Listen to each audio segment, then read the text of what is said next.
తాకట్లో ఉన్న మీ బంగారాన్ని విడిపించి ఆ రోజు ఆన్లైన్ రేటుకి కొంటాం. Sharma gold company.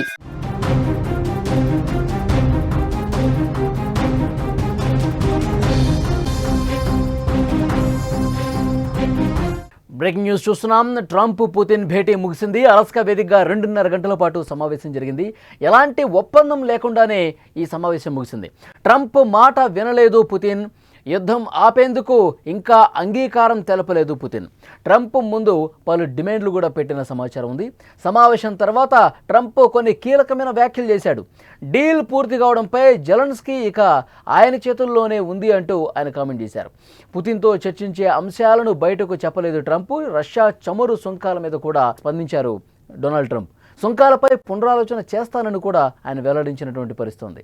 ప్రపంచవ్యాప్తంగా ఎంతో ఉత్కంఠ కలుగజేసిన అమెరికా రష్యా అధ్యక్షులు ట్రంప్ పుతిన్ భేటీ ముగిసింది. అలాస్కా వేదికగా 2 గంటల పాటు ఇరువురు చర్చించారు. ఎలాంటి ఒప్పందం లేకుండానే చర్చలు ముగిశాయి. రష్యా యుక్రెయిన్పై ఎలాంటి క్లారిటీ మాత్రం రాలేదు. యుద్ధం ముగించేందుకు పుతిన్ ఒప్పుకోనట్టుగా తెలుస్తోంది. యుద్ధం ఆపాలంటే కొన్ని కండిషన్లు పెట్టారని సమాచారం. వాటికి ఉక్రెయిన్ ఓకే చెబితే యుద్ధం ఆగుతుంది అంటూ ట్రంప్ చెప్పినట్టు తెలుస్తోంది. సమావేశం అనంతరం ట్రంప్ ఎలాంటి ప్రకటన చేయలేదు. బంతి ఉక్రెయిన్ అధ్యక్షుడు జెలెన్స్కీ చేతుల్లో ఉందని కామెంట్ చేశారు. చాలా విషయాలపై అంగీకారం కుదిరిందని, ఇంకా కొన్ని మిగిలే ఉన్నాయని, వాటిలో ఒకటి చాలా ముఖ్యమైనదని ట్రంప్ చెప్పారు. అయితే ఆ ముఖ్యమైనది ఏంటో అమెరికా అధ్యక్షుడు బయటపెట్టలేదు. త్వరలో జెలెన్స్కీ యూరోపియన్ నాయకులతో మాట్లాడతానని, వారికే నిర్ణయం వదిలేస్తానని తెలిపారు. వీలైనంత త్వరగా రష్యా అధ్యక్షుడిని మరోసారి కలుస్తానని ట్రంప్ వ్యాఖ్యానించారు. వచ్చే సమావేశం మాస్కోలో అని పుతిన్ దానికి జవాబిచ్చారు. సమావేశం అనంతరం పుతిన్ మాట్లాడుతూ యుద్ధాన్ని ఆపటానికి తాను సిద్ధంగా ఉన్నా, కానీ సంక్షోభానికి దారితీసిన ప్రధాన కారణాలు తొలగించాలి, అది రష్యాకు అవసరం అని చెప్పారు. యుద్ధం ఆగటానికి ట్రంప్తో సమావేశం తొలి అడుగు అని చెప్పారు. 2020 ఎన్నికల్లో తాను గెలిచి ఉంటే యుద్ధం మొదలై ఉండేది కాదని ట్రంప్ పదే పదే చెప్తున్న మాటలతో పుతిన్ ఏకీభవించినటువంటి పరిస్థితి ఉంది. ఇక పుతిన్తో భేటీ అనంతరం రష్యా చమురును కొనుగోలు చేస్తున్న దేశాలపై అదనపు సుంకాలపై ట్రంప్ వెనక్కి తగ్గారు. ఈ సుంకాలపై పునరాలోచన చేస్తానని వెల్లడించారు. దీనిపై ఇప్పుడే నిర్ణయం తీసుకోలేను, 2-3 వారాల్లో పునరాలోచన చేస్తాను అని చెప్పారు. రష్యా నుంచి చమురు కొనుగోలు చేస్తున్న కారణంతో ఇటీవల భారత్ మీద 50% సుంకాలు విధించినటువంటి ట్రంప్ ఆగస్టు 27 నుంచి అమల్లోకి వస్తున్న విషయం కూడా తెలిసిందే. అమెరికా వాణిజ్య మంత్రి స్కాట్ బెసెంట్ మాట్లాడుతూ పుతిన్తో భేటీ సాగకపోతే, పుతిన్తో జరిగిన భేటీ సఫలం కాకపోతే భారత్పై అదనపు సుంకాలు మరింత పెరుగుతాయని అతను హెచ్చరించాడు. ఉక్రెయిన్పై యుద్ధం ముగించకపోతే రష్యాపైన 100% సుంకాలు విధిస్తామని ట్రంప్ గతంలో ప్రకటించాడు. ఈ పరిణామాల నేపథ్యంలో పుతిన్తో భేటీ తర్వాత టారిఫ్పై అమెరికా అధ్యక్షుడు తాజాగా చేసిన ఈ వ్యాఖ్యలు చర్చనీయాంశమయ్యాయి.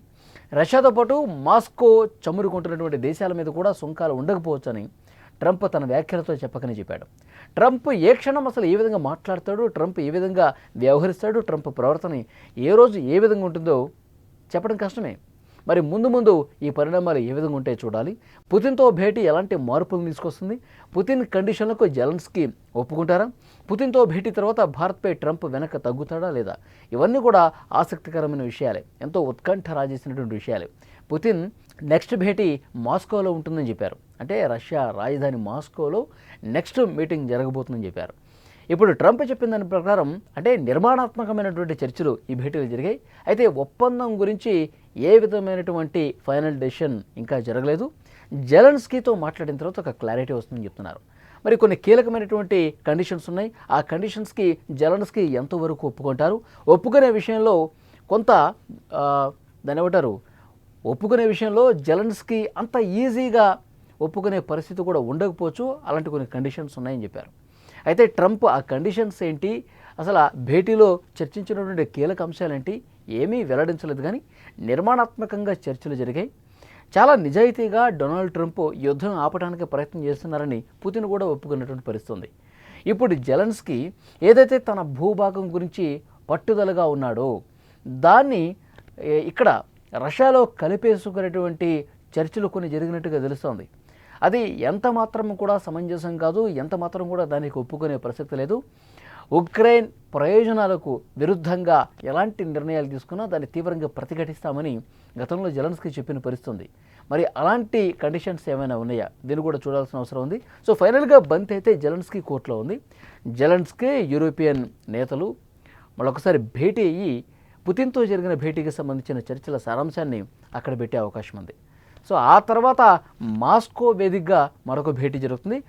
ఆ భేటీలో ఎలాంటి ఫైనల్ డెసిషన్ వస్తుందన్నది కూడా చూడాల్సిన అవసరం ఉంది.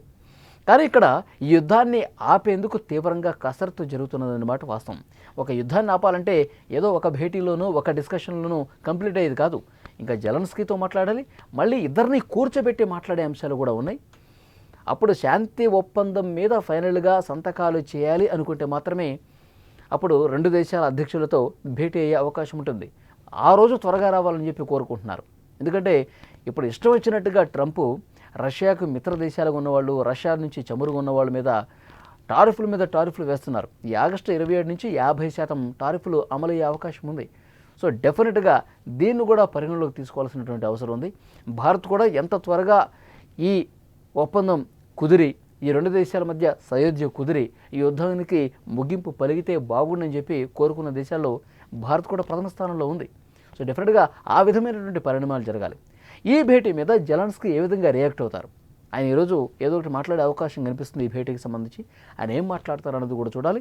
చాలా అంటే చాలా త్వరగా ఈ యుద్ధానికి ముగింపు పలకాలని చెప్పి ప్రపంచ దేశాలన్నీ కూడా కోరుకుంటున్న నేపథ్యంలో ఒక అడుగు పడింది, కేవలం ఒక అడుగు ముందుకు పడింది.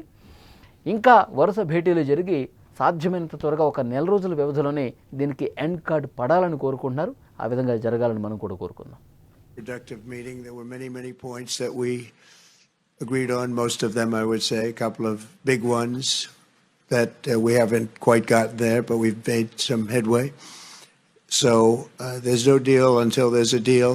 I will call up NATO in a little while. I will call up the various people that I think are appropriate, and I'll of course call up President Zelensky and tell him about today's meeting. It's ultimately up to them. They're going to have to agree with. Thank you very much, Vladimir. Next time in Moscow. Oh, that's an interesting one. I don't know. I'll get a little heat on that one, but I could see it possibly happening. Thank you very much, Vladimir. And thank you all. Thank you. Thank you. Thank you so much.